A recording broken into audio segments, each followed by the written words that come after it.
จะเช่นกระปูประเทศ เศษพัดกระปูเด้อพ่อแม่พี่น้องแต่หนึ่ง10.99ตัวนี้ก็10.99เป็น11 12 ดอนพุ่นแหละพ่อแม่พี่น้อง โอเคใส่ซ่านะตัวแกใส่ซ่าได้น้ำเชื่อมอันน้ำพันธิพัดแล้วก็พันธิพัดพันธิพัดแบบนี้ได้พี่น้องน้ำเจลคนตำมันนั้นก็สิใกล้ใบขี้หูแล้วไปต้องใส่แบบนี้พรไผ่เราใส่น้องไม่ใช่พรน้ำสิพัดปูเพิ่นบ่ใส่กันทรายบ่ไม่กันทรายบ่ต่อบ่มากกว่าโอ้พอเฒ่านี่เอานี่มาไว้นี่มันเปื่อยแล้วนี่ปะดิ อ้าว เสร็จ มันสิเปื่อยไก่ไผ่ตีพอถาม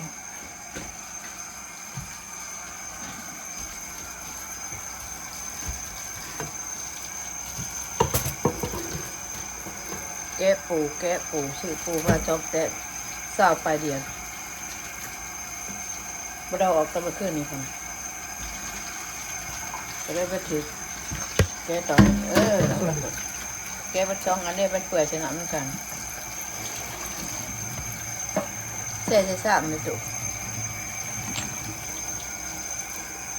พ่อกินอยู่ได้พ่อแม่พี่น้องหลายอยู่เนาะ ไว้แก้วมันกระช่องโตนะเอ้ยร้านบุญหลองก็มีช่องโตอยู่นี่ในราคามันพี่น้องแต่ว่าเพิ่นอยากเพิ่นก็ซื้อมากินเราอยากดิไปมันปันได้ดอกอันนี้ช่องโตหรือ4 โต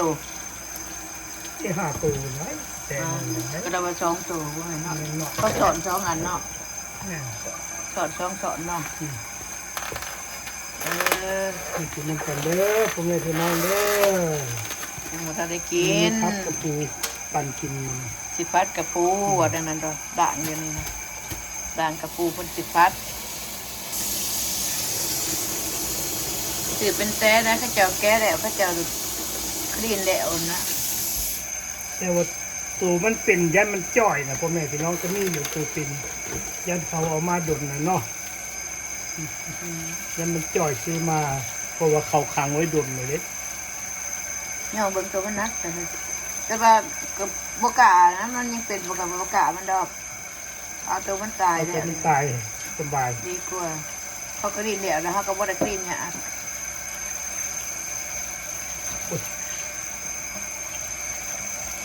ดูนี่แล้วมั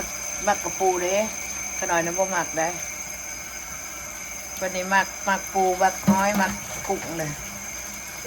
มักหน่อไม้นะอาหารในเที่ยก็ได้ตัวได้โตอยู่นอกตัวนอก ไม่ โอ้เต็มจานเต็มชามพุ่นตอนนี้ จานหนึ่งได้ตัวแม่พี่น้องเลย เอามาขางนี้ได้พอเลยเอามาขางนี่ผักนี่ เดี๋ยวพ่อแม่พี่น้อง นี่หลายๆเต๋อเต็มชามครับพี่น้อง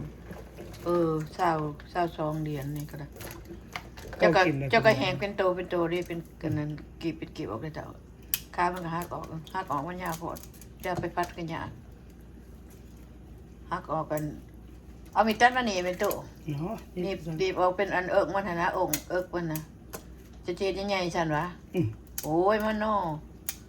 น้อยมันกินหมูแซ่บเลย น้อยช้างมันนั่นเห็ด2 ตอนแล้วก็เห็ดตอนใหญ่ก็แล้วก็เปิดอึดเลย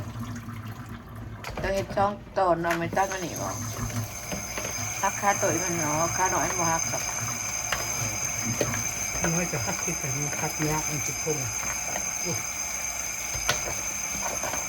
กระปูทะเลเนี่ยเป็นหมัก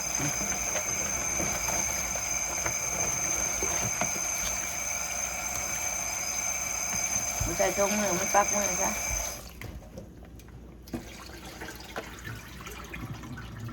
ล้างก่อนพ่อแม่พี่น้องยังมันมีขี้ดิน มันก็เอาน้ำมักใส่น้ำมาสิ พักขี้เล็กขน้อยซื้อมาอันอ้อมบ้านโอ้ยล้างจากทะเลน้ำเอามันมีอันขี้ดินมาพ่อแม่พี่น้องขน้อยจนจะขิ้นแบบเมื่อยล้าง มันดินทรายใส่โอ้ยว่ะมันก็กินยากมันล้างยากไปกินแล้วนี่ป้าก็ เอาในกระป๋องมากินนึงอ่ะเราไม่อยากเอานั่นเลย ในตรงยางต้องเอาในตรงยางว่า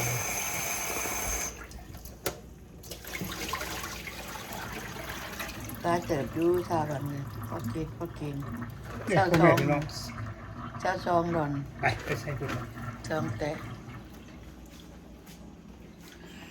คือบุพาเนี่ยไปแล้ว มาจัดการอยู่สิ เนาะนี่เอามีตัดนี่ไปเอา เอามันหมุนเข้า ตัดเครื่อง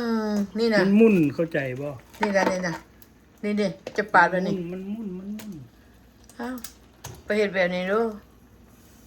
จะไม่เทียงเซฟไม่เลย อืมเซฟนี่เซฟขี้กากอยู่แล้วพี่น้อง มันจะเว้า เซฟขี้กากได้เห็ดว่าคือได้เซฟเขาเห็ดด้วยเนาะเซฟกระเทิน เซฟขี้กากมันก็เสียใจแล้วเนาะแม่พี่น้องเนาะ เอาเป็นองค์อย่าเด้งขึ้นได้จะว่าเฮ็ดเดี่ยวหันมันสิบกก่อน น้ำมันอยู่นี่เป็นน้ำในกระปุกพ่อกินได้พ่อแม่พี่น้องทราบไปดอนนี่ ถ้าสองแล้วก็บัตรตัวหนึงอัน20ดอนเก่าๆวะ10ดอนเก่าๆวะ10ดอน เดี๋ยวเขา เก่า แท็กอีกเด้ ๆพอดีเป็น30พุ่นแล้วเนาะแท็กเนาะแท็กแพงเด้พี่น้องมันสิจ่อได้ตัวก่อนจะเปิดแห้งโพดแต่ว่าแก้แล้วจังเปิดไฟนะ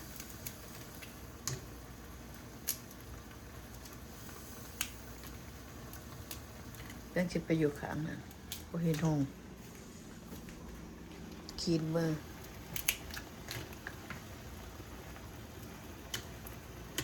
มันชิ้นใหญ่อย่าไปจิกมันหมุนอย่างมันกินง่าย จะว่าหมอหน่อยจะว่ามันเต็มบ่นี่ เด้ตัวพ่อแม่พี่น้องมากินน้ำกันเด้อติดตามว่าเกือบ3เป็นใหม่เนาะ 3อย่างเปื่อยไปยังไง เฮ็ดให้กินง่ายอันนี้เป็นข้าวตัดมันกระดูกมันแตก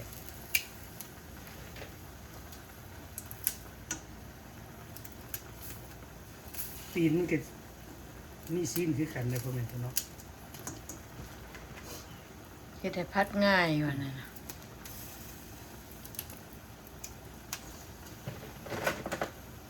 แตกโตบ่เลยร่วงหรือว่า บ่โอ้เสือกมองขอนั่นพี่น้อง เสียงมาโตมันน่ะเนี่ยสิจะมอง มอง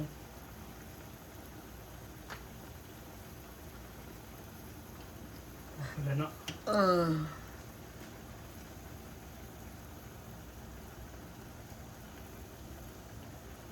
ยังเล่นสิ ไปด่างก่อนไปด่างก่อนเอาเบิ่งกัน จะมันมี เปิดแล้วเท่านั้นเคาะ เสียง ตีนมัน มองเอ็นมองเอ็น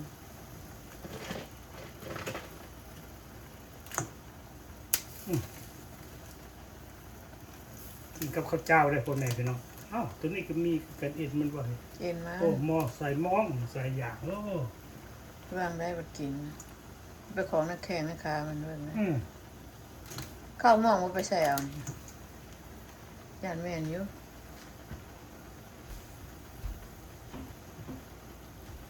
มองใส่ๆบ่เห็นแน่กินในเบิ่งน้ำเด้อ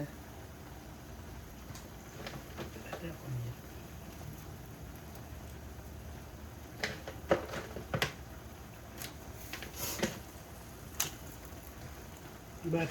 ไม่ไหวพี่ก่อนสิเป็นไผ่หรอก โอ้พ่อแม่พี่น้องพัดกับบุมีอย่างไรหรอกมีแต่น้ำซอส คือบอกไว้ขี้หัวไม่ใช่เลยอันนี้ น้ำซอสแล้วก็หัวสิไข่ตำใส่กันพ่อแม่พี่น้อง บอกได้มันพัดพงกะดีเด้อพี่น้องอันนี้นะเป็นว่าพัดได้พงกะดีนะพงกะดีก็มีอยู่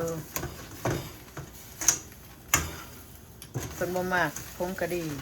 ใส่ซีอิ๊วด เป็น ำ มาก น้ำมันหอยเป็นนัว พัดธรรมดาที่ยังนี่เถอะเป็นมันว่า เป็นมัน สร้างหมอน้อยหมอใหญ่นะบ่เอาเฮ้ยนี่หมอใหญ่บ่เอาอัดไปก่อนนะเถอะเอาพามาอัดก่อนนี่เพิ่นพามาอัด ถ้าแต่น้ำมันออก